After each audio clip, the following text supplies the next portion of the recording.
La luz de la tarde entraba por la ventana del escritorio improvisado de mi hermano y creaba sombras densas sobre las paredes azul petróleo que mi madre había pintado hace años porque decía que era el color de la concentración. Yo estaba parado frente a su computadora, con el corazón latiéndome tan fuerte que podía escucharlo resonar en mis oídos, mirando algo que no podía ser real. Una carpeta. Dentro de esa carpeta, mi vida destruida. Mi futuro saboteado. Mis sueños convertidos en basura. La carpeta se llamaba Pro-Final-MOD y yo reconocía ese nombre porque era mi portafolio profesional. El portafolio que había tardado 6 meses en crear. El portafolio que era mi boleto de entrada a la empresa de diseño más importante de Guadalajara.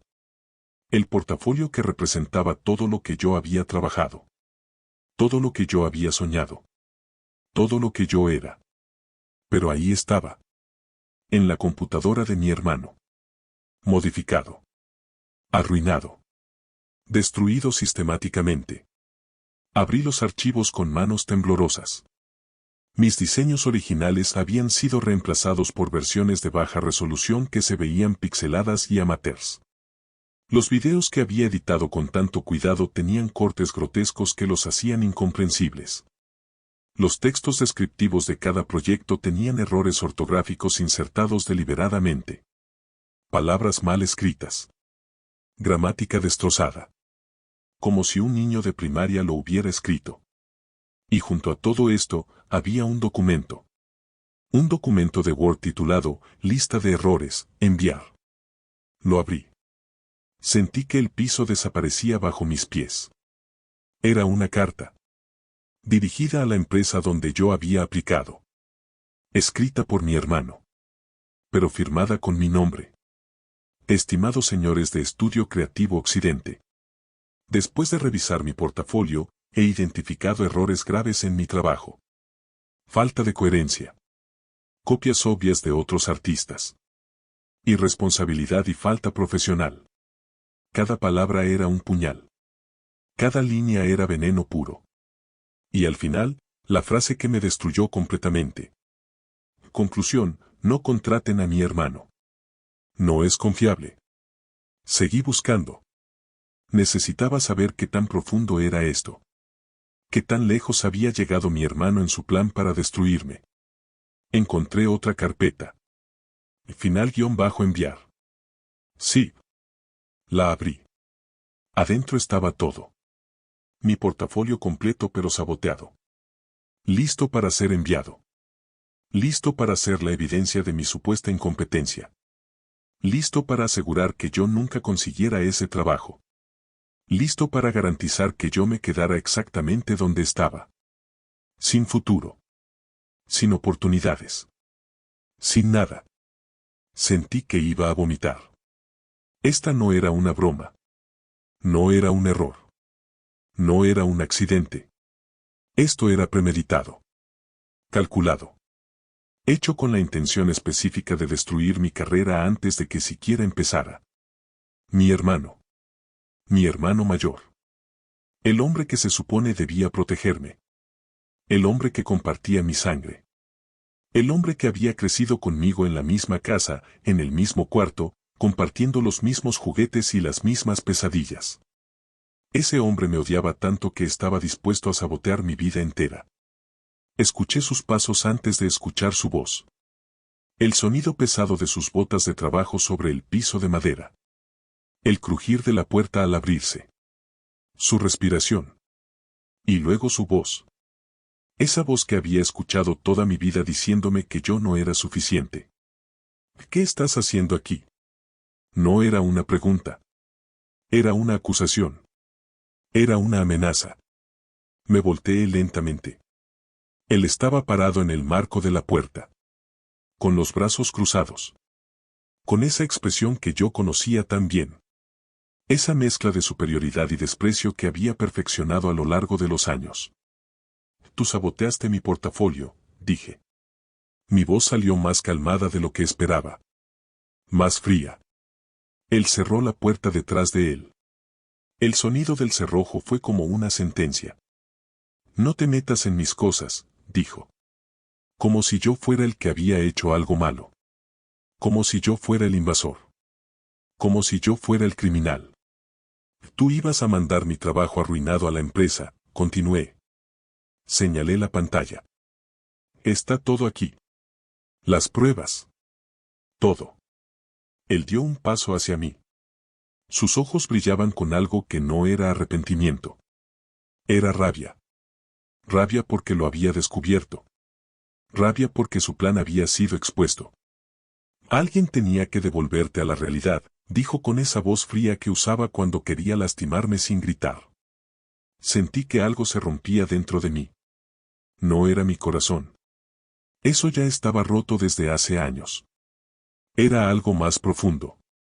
Era la última pizca de esperanza que tenía de que tal vez, solo tal vez, mi hermano no era tan malo como parecía. Y mi vida no es tuya, dije. Las palabras salieron con más fuerza de lo que sentía. Él se rió. Una risa seca. Cruel. Vacía de cualquier humor. Tu éxito sería una ofensa para mí, dijo. Y en esas palabras escuché toda la verdad. No era que él no creyera en mí. Era que él no podía soportar que yo tuviera éxito. Tú tienes envidia, dije. No era una pregunta. Era una afirmación. Una revelación. Él sonrió. Y esa sonrisa fue peor que cualquier insulto. Claro que sí. ¿Y qué? Dio otro paso hacia mí. Estaba a menos de 2 metros ahora. Tan cerca que podía ver las venas en su cuello. Tan cerca que podía oler el café rancio en su aliento. Tan cerca que no había forma de escapar. No voy a dejar que un mocoso me supere, continuó. Su voz era un susurro amenazante. No voy a permitir que tú logres lo que yo no logré. No voy a ver cómo construyes una vida mientras la mía se pudre. Extendió la mano hacia el mouse. Voy a borrar todo esto. Y vas a quedarte callado. Como siempre. Pero algo en mí se negó. Algo en mí dijo que no. Que ya era suficiente. Que había vivido bajo su sombra demasiado tiempo. Agarré el mouse antes de que él pudiera tocarlo. Tú no vas a tocar nada, dije. Mi voz temblaba pero era firme. Él apretó los dientes. Sus ojos se oscurecieron. No eres nadie, dijo. Y levantó la mano. No sé si iba a empujarme o a pegarme o simplemente a quitarme de su camino. Pero antes de que pudiera hacer nada, 3 golpes brutales sacudieron la puerta principal de la casa. Van. Van. Van. Tan fuertes que hicieron temblar las ventanas. Tan inesperados que ambos nos congelamos. Hubo un silencio. Pesado. Denso. Como si el tiempo mismo se hubiera detenido. Otro golpe. Más fuerte. Mi madre gritó desde la cocina. ¿Quién es? El silencio que siguió pareció durar una eternidad. Y entonces escuchamos la voz. Masculina. Oficial. Con ese tono que solo tienen las personas que vienen con autoridad. Abra. Tenemos evidencia de sabotaje profesional, manipulación digital e intento de fraude en un proceso de selección laboral. Queremos hablar con el afectado y con el hermano implicado en los archivos. El color abandonó el rostro de mi hermano. Lo vi palidecer en tiempo real. Vi cómo sus labios temblaban tratando de formar palabras que no salían. No, no, esto no es. Pero yo ya estaba actuando. Seleccioné todos los archivos de la carpeta. Los copié a una memoria USB que encontré en el escritorio. Agarré el laptop. Mi hermano intentó detenerme. Dame eso, dijo desesperado. Pero yo ya estaba en movimiento. Abrí la puerta del cuarto. Bajé las escaleras con el laptop en mis manos. Cada escalón era una liberación. Cada paso me alejaba de años de humillación. Mi madre estaba en la entrada, pálida, con las manos temblando. ¿Qué está pasando?, preguntó. No respondí. Abrí la puerta principal. Del otro lado había 2 hombres. Uno vestido con traje oscuro. El otro con uniforme de la Fiscalía General del Estado. ambos con identificaciones oficiales colgando de sus cuellos. ¿Usted es el joven que aplicó a Estudio Creativo Occidente?, preguntó el hombre del traje. Asentí. Mi voz no salía. Soy el Lic. Ramírez, del Departamento de Delitos Cibernéticos, dijo. Recibimos una alerta de la empresa. Detectaron irregularidades en su portafolio cuando lo compararon con trabajos que usted había publicado previamente en línea. Las diferencias eran tan grandes que activaron un protocolo de verificación. Sentí que las piernas me temblaban. La empresa había notado el sabotaje. Ellos habían iniciado la investigación. Rastreamos las modificaciones a esta dirección IP, continuó el licenciado Ramírez. Y encontramos evidencia de que alguien en esta casa había alterado sus archivos sistemáticamente. Miré hacia atrás. Mi hermano estaba en las escaleras. De rodillas. Con las manos cubriéndose el rostro. Su carrera no terminará por culpa de otro, dijo el licenciado mirándome directamente. Lo ayudaremos a corregir esto. Y el responsable enfrentará las consecuencias. Detrás de mí, escuché un sonido. Un gemido ahogado. Mi hermano estaba llorando. Pero no eran lágrimas de arrepentimiento. Eran lágrimas de alguien que acaba de perder.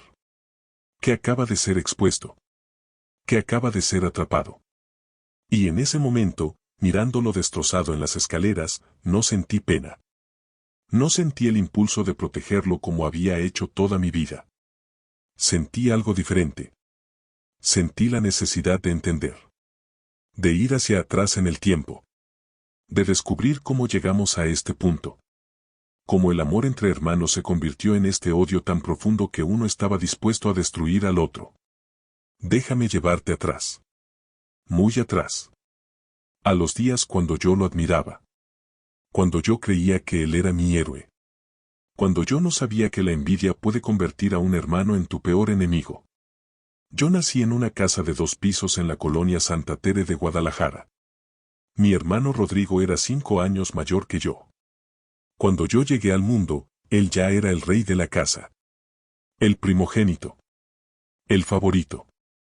El niño que podía hacer todo bien. Y yo era el bebé. El que vino después. El accidente, como lo llamaba mi abuelo cuando creía que nadie lo escuchaba. Crecimos compartiendo cuarto. Literas de madera que mi padre había comprado en un mercado de El Salto. Rodrigo arriba. Yo abajo. Y desde esa posición, literalmente debajo de él, empezó todo. Los primeros años fueron buenos. O al menos eso es lo que recuerdo. Rodrigo me enseñaba cosas. Cómo amarrar mis zapatos. Cómo andar en bicicleta. Cómo patear una pelota. Y yo lo adoraba. Lo seguía a todos lados como un cachorro. Rodrigo, espérame. Rodrigo, quiero ir contigo. Rodrigo, ¿puedo jugar? Él me dejaba. No siempre con buena cara. Pero me dejaba. Porque eso hacen los hermanos mayores.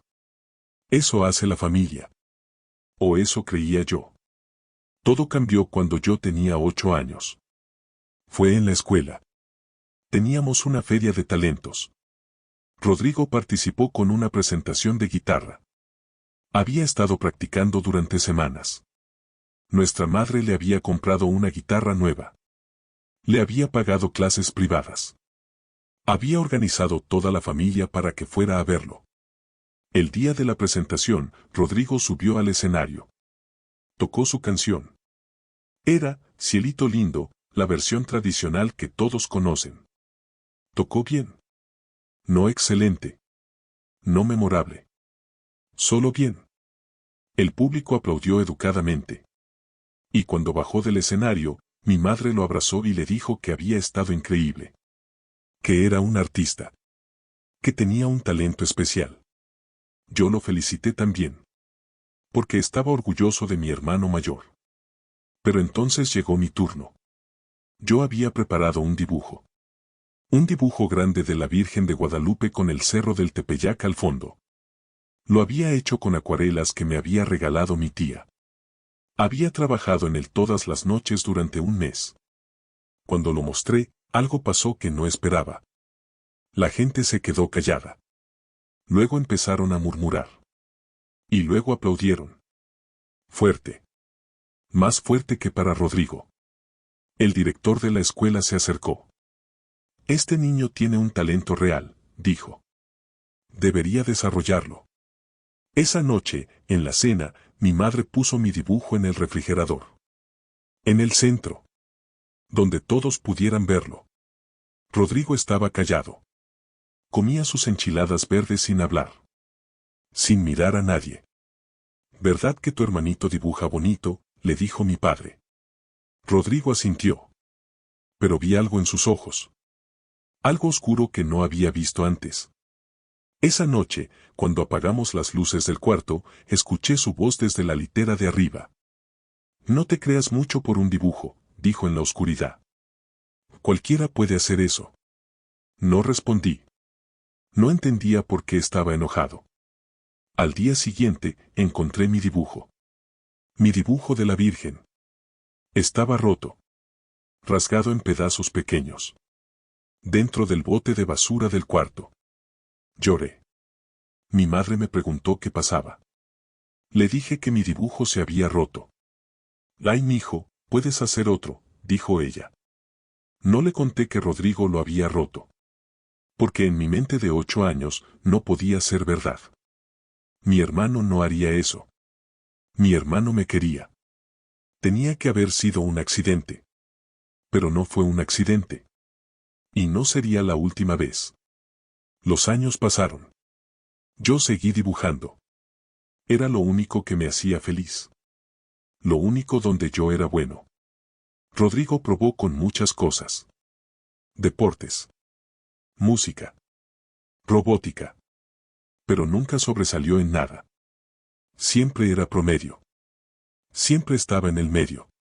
Nunca era el mejor. Y cada vez que yo ganaba algo, cada vez que me reconocían por algo, cada vez que alguien elogiaba mi trabajo, Rodrigo se ponía más oscuro. Más amargo. Más cruel. Empezó a hacer comentarios. Ese dibujo está raro. Los colores no van. Copiaste eso de algún lado, ¿verdad? Al principio lo ignoraba. Pensaba que era su forma de jugar.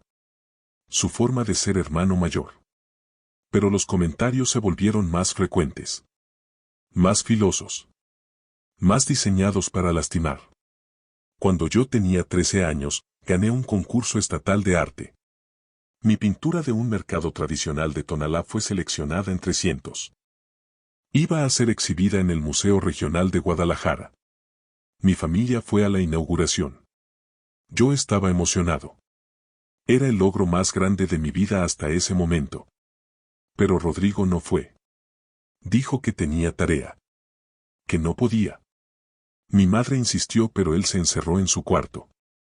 Cuando regresamos esa noche, entré a nuestro cuarto. Todas mis pinturas, las que tenía guardadas en una carpeta bajo mi cama, estaban despegadas en el piso. Y sobre cada una, con marcador negro, Rodrigo había escrito palabras. Basura. Sin talento. Fraude. Copia. Sentí que el mundo se me caía encima.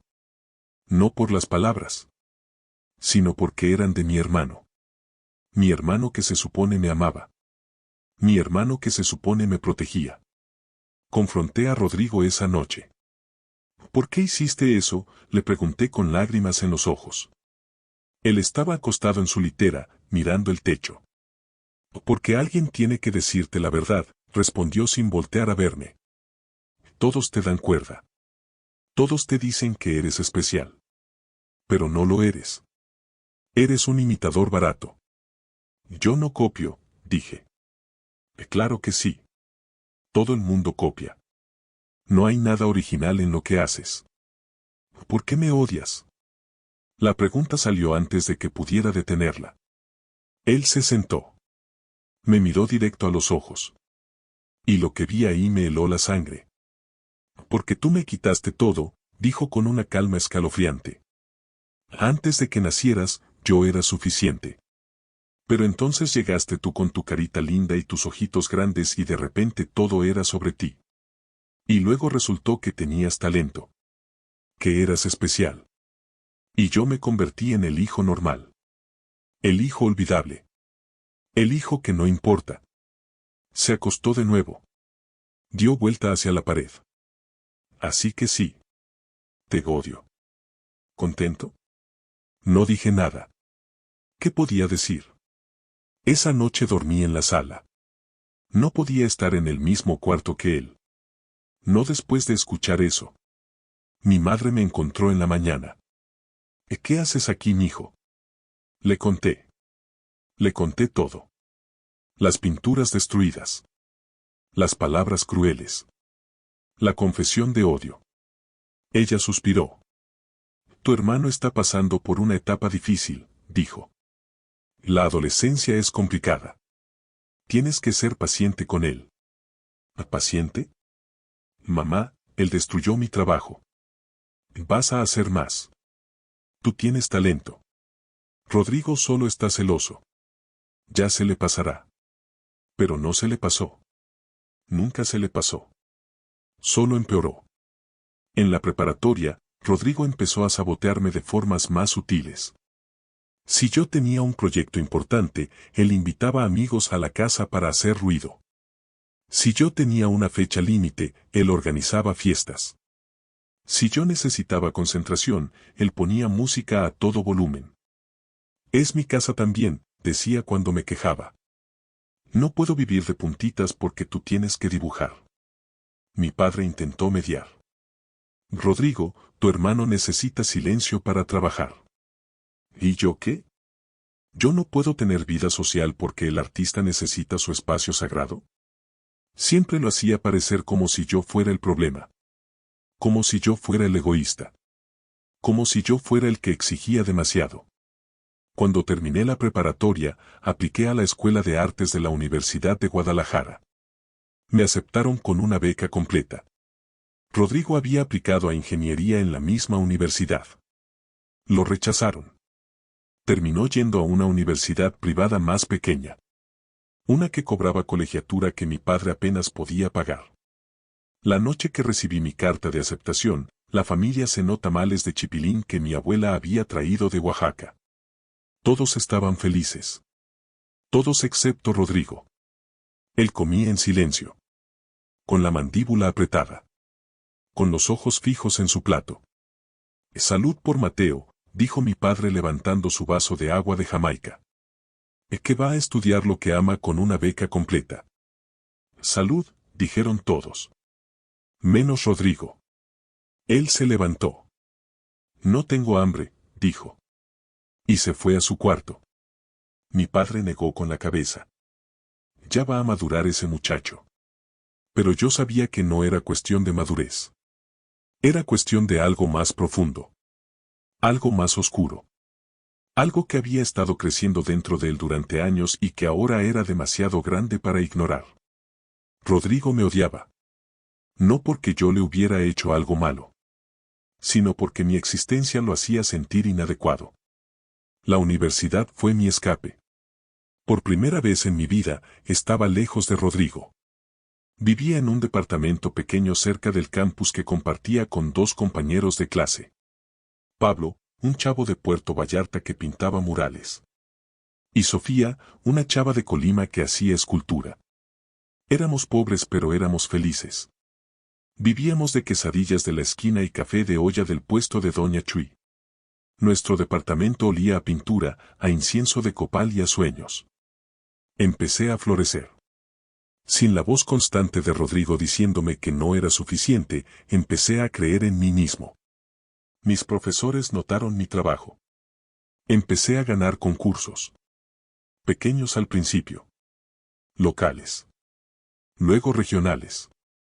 Luego nacionales. Mi portafolio crecía. Mi confianza crecía. Mi futuro crecía. Pero cada vez que visitaba a mi familia, Rodrigo encontraba la forma de recordarme que él seguía ahí. Esperando. Observando. Odiando. ¿Cómo va la escuelita?, preguntaba con ese tono condescendiente. Bien, respondía yo. Gané otro concurso. Ah, sí, esos concursitos de dibujitos. ¡Qué lindo! No son dibujitos. Es arte. Arte, repetía con burla. Cuando tengas un trabajo real, entonces hablamos. Rodrigo se graduó de ingeniería pero no encontraba trabajo. Mandaba currículums. Iba a entrevistas. Pero nadie lo contrataba. El mercado está saturado, decía. Todos quieren gente con experiencia, pero ¿cómo vas a tener experiencia si nadie te da la primera oportunidad? Tenía razón en eso. Pero también había otra verdad. Rodrigo no era excepcional. Era promedio. Y en un mercado competitivo, promedio no es suficiente.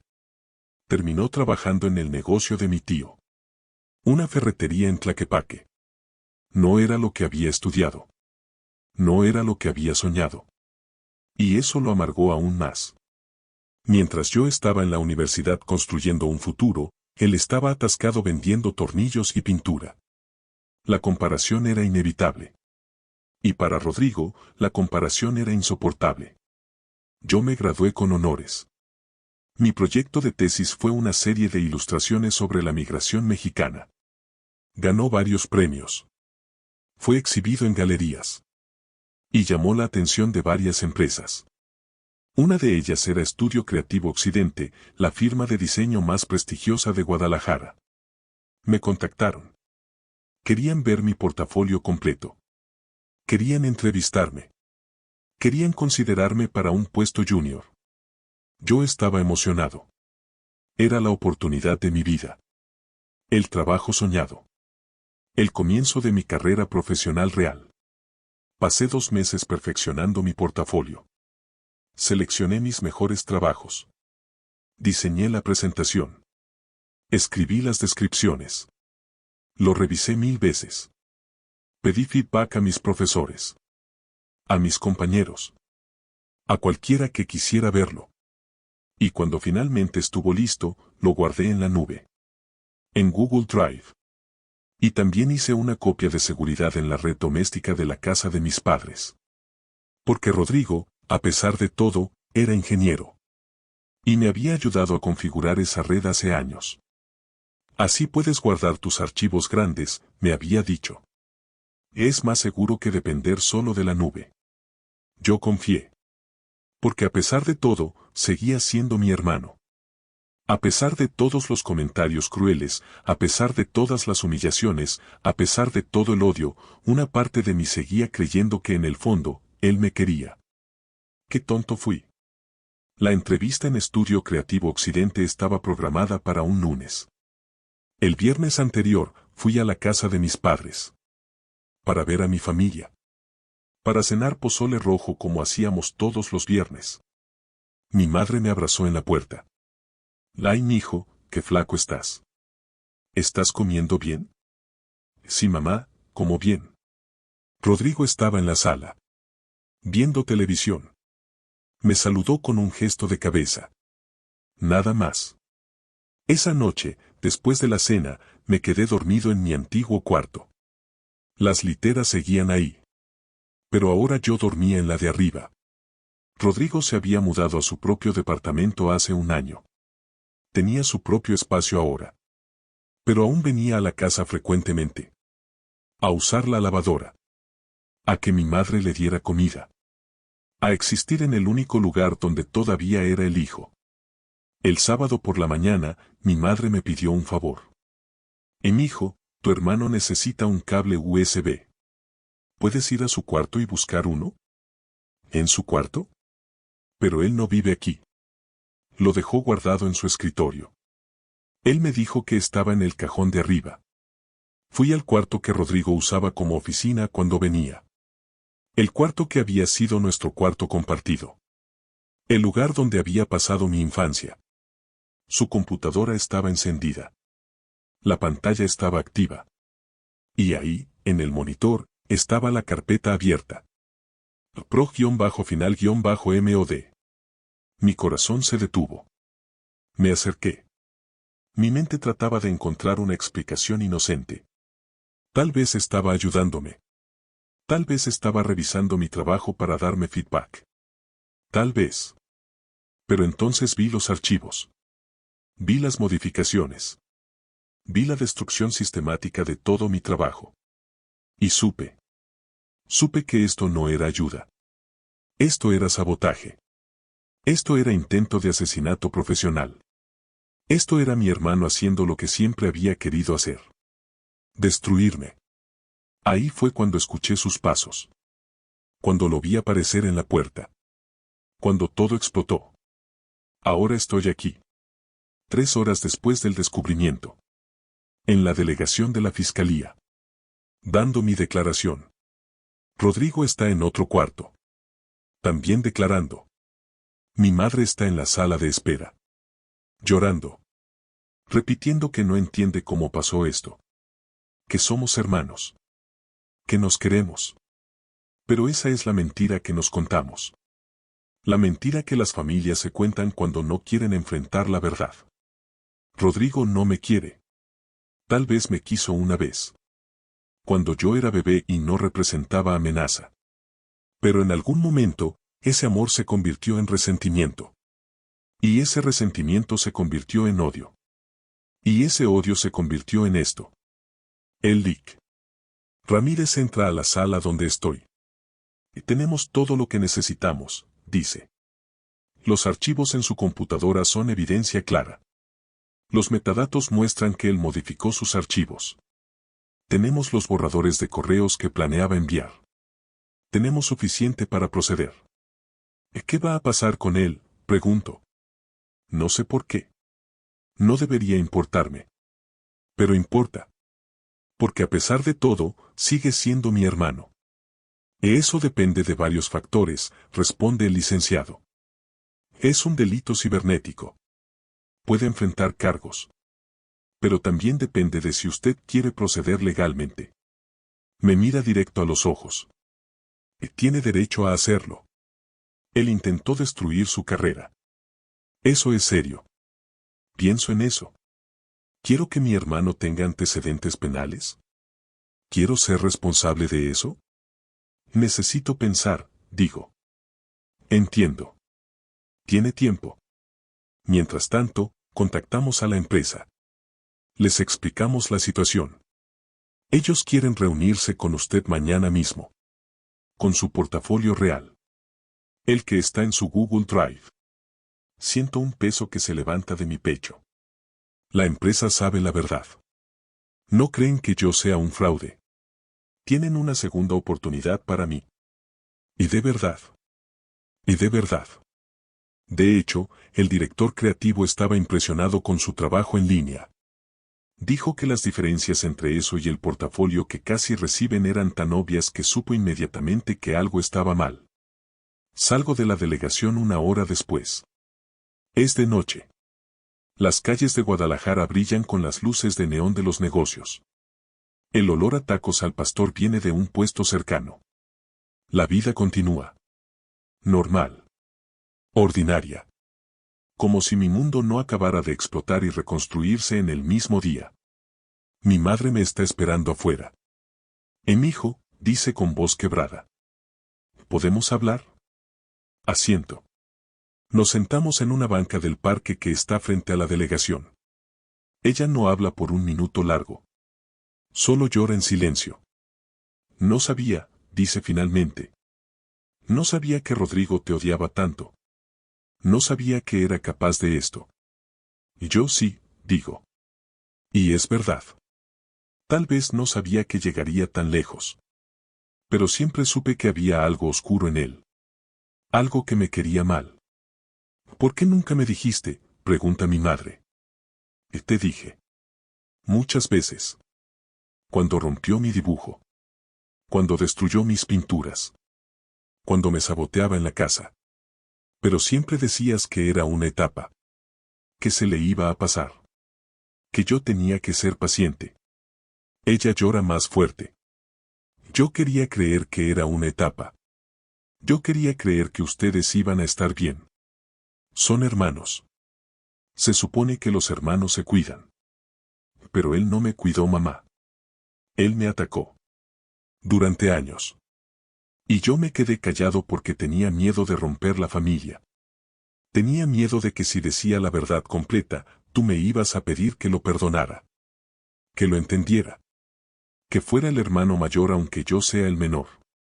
Ella me mira con ojos llenos de dolor. ¿Qué vas a hacer? No lo sé, respondo honestamente. Aparte de mí quiere proceder legalmente. Quiere que él pague por lo que hizo.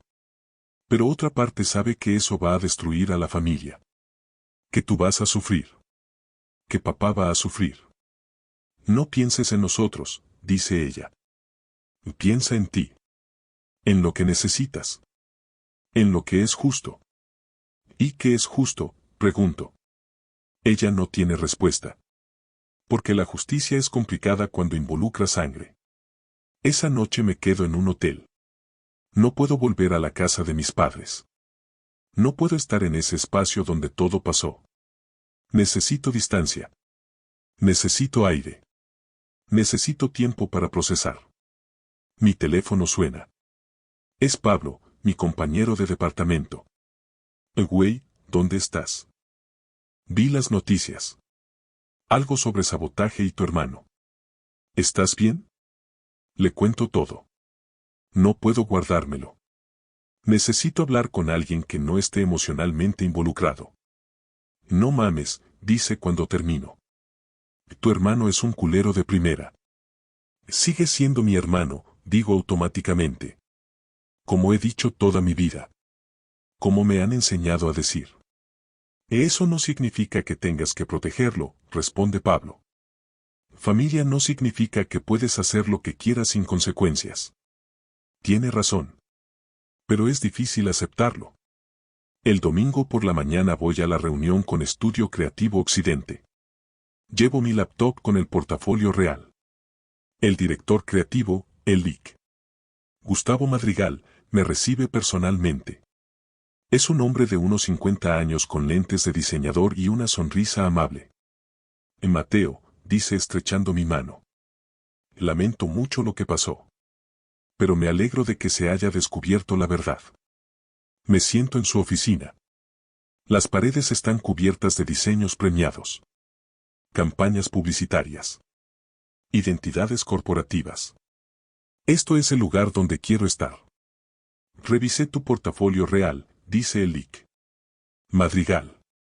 Y el que está en tu Google Drive. Y debo decirte que es impresionante. Tienes un ojo único para el color. Una sensibilidad para la composición que es rara en alguien tan joven. Siento que voy a llorar. Después de todo lo que pasó, escuchar estas palabras es como agua en el desierto. Queremos ofrecerte el puesto, continúa. No como junior. Como diseñador de planta. Con un salario competitivo y la oportunidad de trabajar en proyectos grandes. No puedo creer lo que estoy escuchando. Y de verdad. Y de verdad. Tu talento es obvio. Y la forma en que manejaste esta situación, la forma en que no te rendiste, la forma en que enfrentaste la verdad, eso nos dice mucho sobre tu carácter. Acepto el trabajo. Por supuesto que acepto. Es lo que he soñado. Lo que he trabajado para conseguir. Lo que casi pierdo por culpa de mi hermano. Pero no lo perdí. Porque la verdad salió a la luz. Porque el sabotaje fue descubierto. Porque alguien notó que algo estaba mal. Salgo de esa oficina caminando en las nubes. Mi futuro acaba de cambiar. Mi carrera acaba de comenzar. Mi vida acaba de abrirse de formas que no podía imaginar. Pero hay una sombra. Rodrigo. ¿Qué hago con Rodrigo? Esa pregunta me persigue durante días. La fiscalía me presiona para decidir si quiero proceder con cargos. Tenemos suficiente evidencia, dice el Lic. Ramírez. Pero necesitamos que usted decida si quiere que esto avance. Hablo con un terapeuta. Es algo que la empresa ofrece. Beneficios de salud mental. Mi terapeuta se llama Dra. Elena Vargas. Es una mujer de unos 40 años con una voz calmada. ¿Qué quieres hacer?, me pregunta. No lo sé. Si procedo, él va a tener antecedentes. Va a ser más difícil para él encontrar trabajo. Y ya está en una situación difícil. ¿Y si no procedes? Entonces él no enfrenta consecuencias reales. Aprende que puede intentar destruirme sin pagar por ello. ¿Cuál es tu miedo?, pregunta ella. Pienso en eso. Y mi miedo es que si procedo, voy a ser el malo de la historia familiar. Voy a ser el hermano que destruyó al otro hermano. Y mi familia nunca me va a perdonar. Y ese miedo es más importante que tu bienestar. No sé cómo responder a eso. La Dra. Vargas se inclina hacia adelante. Mateo, lo que tu hermano hizo no fue un error. No fue un momento de enojo. Fue planeado. Calculado. Hecho con la intención específica de destruir tu carrera. Eso habla de algo muy oscuro. Y si no enfrenta consecuencias, ¿qué le impide intentarlo de nuevo? Tiene razón. Rodrigo necesita consecuencias. No por venganza, sino porque sin consecuencias no hay razón para cambiar. Decido proceder. No con cargos criminales completos, pero sí con una mediación legal. Donde Rodrigo tiene que admitir lo que hizo. Donde tiene que disculparse formalmente. Donde tiene que ir a terapia obligatoria. Y donde tiene que aceptar una orden de restricción que le prohíbe contactarme por un año. Es un compromiso. No es perfecto. Pero es lo que puedo vivir con ello. La mediación se lleva a cabo un mes después. En una sala neutral. Con un mediador profesional. Rodrigo entra con mi padre. Se ve más viejo. Más cansado. Más derrotado. Nos sentamos frente a frente. El mediador explica el proceso. Esta es una oportunidad para que ambas partes expresen sus sentimientos y lleguen a un acuerdo. Rodrigo habla primero. Yo, lo siento, dice. Pero su voz no suena sincera. Suena resentida. No debía ser lo que hice. Pero estaba frustrado. Estaba enojado. Mi vida no estaba saliendo como yo quería y tú. Se detiene. ¿Yo qué?, pregunto. Tú lo tenías todo fácil, dice finalmente. Todo te salía bien. Todo el mundo te amaba. Todo el mundo pensaba que eras especial. Nada de eso es verdad, respondo. Trabajé duro. Muy duro. Y el único que pensaba que yo tenía todo fácil eras tú. Porque no veías el trabajo. Solo veías el resultado.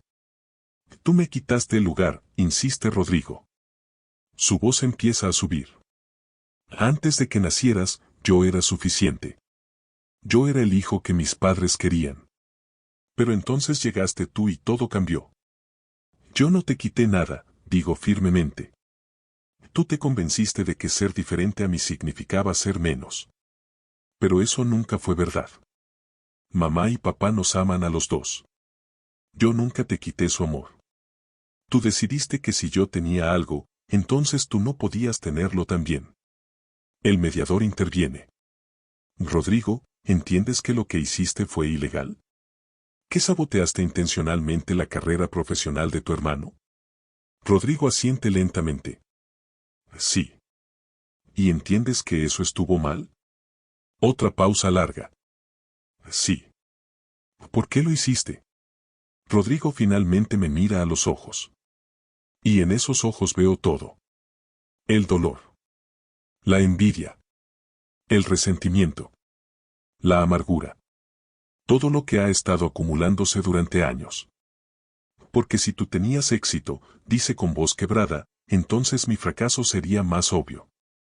Si tú lograbas lo que yo no logré, entonces todos verían que yo no era suficiente. Y yo no podía soportar eso. Es la admisión más honesta que he escuchado de él. Y duele. Duele porque entiendo ese miedo. Ese miedo de no ser suficiente. Pero entender no es lo mismo que justificar. Tu fracaso nunca fue mi responsabilidad, digo. Y mi éxito nunca fue tu fracaso. Somos diferentes personas. Con diferentes talentos.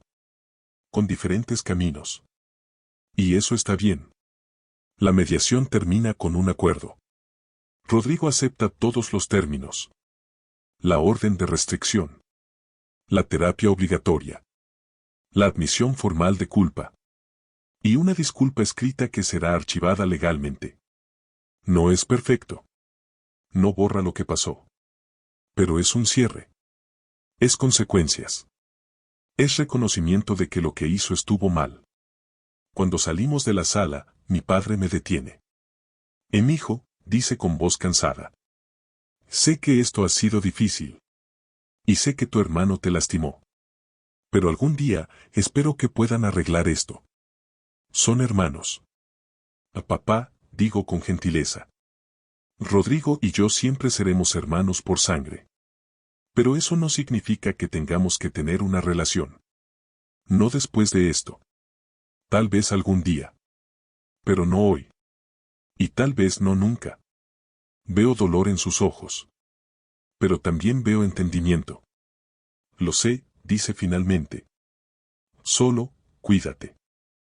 Tú también, papá. Los siguientes meses son de reconstrucción. Empiezo mi trabajo en Estudio Creativo Occidente. Es desafiante. Es emocionante. Es exactamente lo que necesitaba. Trabajo en campañas para clientes grandes. Aprendo de diseñadores con años de experiencia.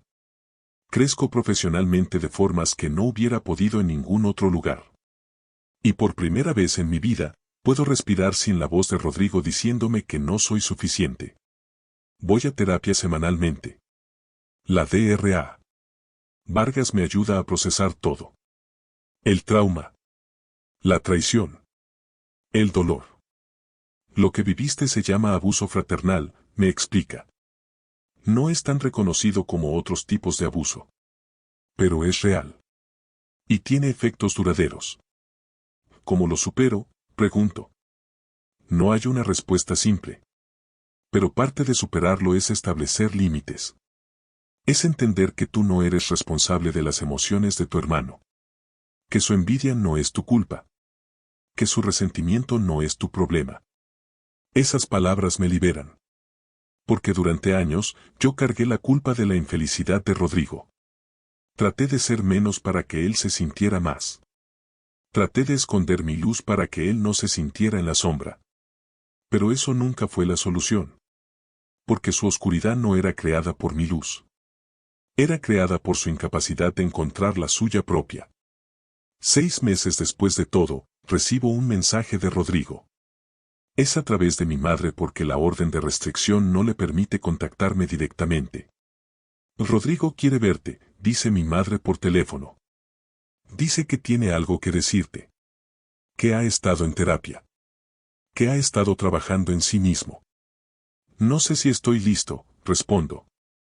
No tienes que estarlo, dice ella. Solo piénsalo. Pienso en eso durante una semana. Hablo con la DRA. Vargas. ¿Quieres verlo? Pregunta.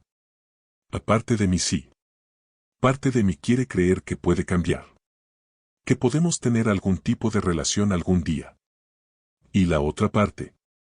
La otra parte tiene miedo de que nada haya cambiado realmente. Que esto sea solo otra forma de manipulación.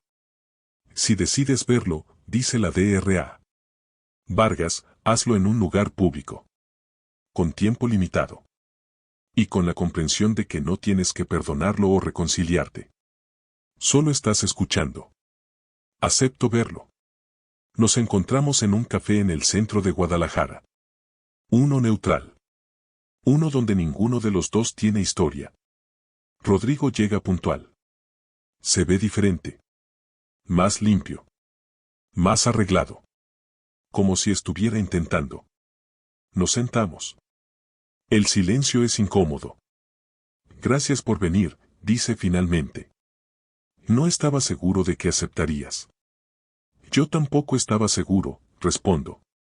Él asiente. Juega con su taza de café. He estado en terapia, dice. Como parte del acuerdo. Pero también porque necesitaba entender por qué hice lo que hice. ¿Y lo entiendes? Pregunto. Un poco. Mi terapeuta dice que tengo problemas de autoestima. Que siempre he medido mi valor comparándome con otros. Y cuando tú empezaste a tener éxito, yo lo tomé como evidencia de mi fracaso. Escucho sin interrumpir. Pero eso no justifica lo que hice, continúa. Nada justifica que yo intentara destruir tu carrera. Que planeara sabotearte. Que actuara en esa envidia de forma tan cruel. Hay lágrimas en sus ojos. Y lo siento. De verdad lo siento. No espero que me perdones. Pero necesitaba que supieras que lo siento. Es la disculpa más sincera que he escuchado de él. Y puedo sentir la diferencia. Esta no es la disculpa forzada de la mediación. Esta viene de un lugar real. Gracias por decir eso, digo finalmente. Significa algo. No sé si significa que podemos volver a ser hermanos. Pero significa algo. No espero que volvamos a ser hermanos, dice Rodrigo. Al menos no como éramos antes. Porque antes no éramos buenos el uno para el otro. Yo era tóxico para ti. Y tú representabas todo lo que yo no podía ser. Y ahora. Ahora estoy trabajando en encontrar mi propio valor. En dejar de medirme contra ti. En entender que tu éxito no es mi fracaso. Hablamos por una hora. No es una reconciliación completa. No es un final feliz donde todo está perdonado y olvidado. Pero es un comienzo. Un comienzo de entendimiento. De reconocimiento. De la posibilidad de que algún día, tal vez, podamos tener algún tipo de relación que no esté basada en su resentimiento hacia mí. Cuando nos despedimos, Rodrigo me extiende la mano. ¿Podemos intentar esto de nuevo? ¿Despacio? Pienso en esa pregunta. En lo que significa. En si estoy listo. Podemos intentarlo, digo finalmente. Pero con límites. Con honestidad. Y con la comprensión de que si vuelves a lastimarme, no habrá tercera oportunidad. Entiendo, dice él. Y acepto. Nos damos la mano. Y en ese apretón hay algo nuevo. No es confianza. Todavía no. Pero es posibilidad. Y por ahora, eso es suficiente. Los años siguientes son de crecimiento. Mi carrera florece. Trabajo en proyectos cada vez más grandes. Gano premios. Mi trabajo es publicado en revistas de diseño. Me convierto en el diseñador que siempre soñé ser. Rodrigo encuentra su camino también. Cambia de carrera. Deja la ingeniería y empieza a estudiar enseñanza. Resulta que es bueno enseñando. Encuentra satisfacción en ayudar a otros a aprender. Encuentra propósito en algo que no tiene que ver conmigo. Nos vemos ocasionalmente. En cumpleaños familiares. En Navidades. Las interacciones son cordiales pero distantes. Como dos conocidos que comparten historia pero no presente. Y está bien así.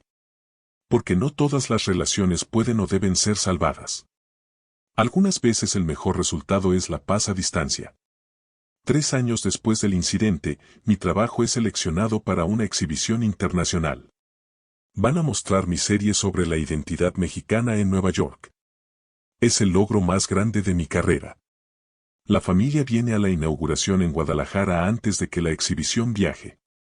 Mis padres. Mis tíos. Mis primos. Y Rodrigo. Él se para frente a uno de mis diseños. Una ilustración de un mercado tradicional mexicano con elementos surrealistas. Se queda mirándola por un largo rato. Luego se acerca a mí. Es increíble, dice. Y en su voz no hay envidia. No hay resentimiento. Solo genuina admiración. Gracias, respondo. Y de verdad. Gracias, repite. No solo por el trabajo. Sino por no rendirte. Por seguir adelante incluso cuando yo intenté detenerte. Por mostrarme que es posible cambiar. Tú cambiaste tú mismo, digo. Yo solo seguí mi camino. Y ese es el punto, dice él. Tú seguiste tu camino. Y eso me obligó a encontrar el mío. No fue fácil. Y no fue bonito. Pero fue necesario. Nos abrazamos. Es el primer abrazo real que hemos compartido en años. Y en ese abrazo siento algo que pensé que nunca volvería a sentir con él. Siento hermandad. No como era antes, sino algo nuevo. Algo construido sobre verdad y límites y respeto mutuo. Hoy, 5 años después del incidente, tengo una vida que amo. Trabajo que me llena. Relaciones que me nutren. Y paz interior que no depende de la validación de otros. Rodrigo y yo no somos cercanos. Probablemente nunca lo seremos. Pero hemos encontrado una forma de coexistir. De respetarnos. De reconocer nuestras diferencias sin dejar que nos destruyan. Y eso, para mí, es suficiente. Porque aprendí algo importante a través de todo esto. Aprendí que la familia no es sagrada por el simple hecho de ser familia. Que la sangre no te da permiso de lastimar sin consecuencias. Que está bien establecer límites incluso con las personas que comparten tu apellido. Y que a veces, la relación más sana que puedes tener con alguien es una de respeto a distancia. Si esta historia resonó contigo, si te viste reflejado en estas palabras, si conoces el dolor de ser saboteado por alguien que se supone te ama, quiero que sepas algo. No estás solo. No eres débil por ser lastimado por familia. No eres malo por establecer límites. No eres egoísta por proteger tu futuro. La envidia familiar es real. El abuso fraternal existe. Y tienes derecho a protegerte de ello. Tienes derecho a tener éxito sin culpa.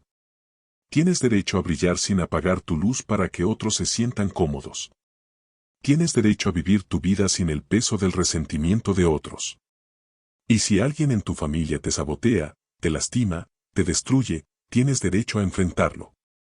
A poner consecuencias. A alejarte si es necesario. Porque tu bienestar es más importante que mantener la paz familiar falsa. Tu futuro es más importante que proteger los sentimientos de quien te daña.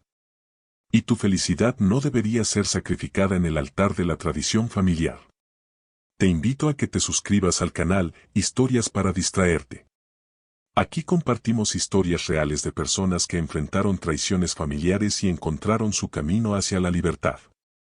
Historias que te recuerdan que puedes amar a tu familia y aún así protegerte de ellos. Que puedes ser leal sin ser víctima. Que puedes perdonar sin olvidar.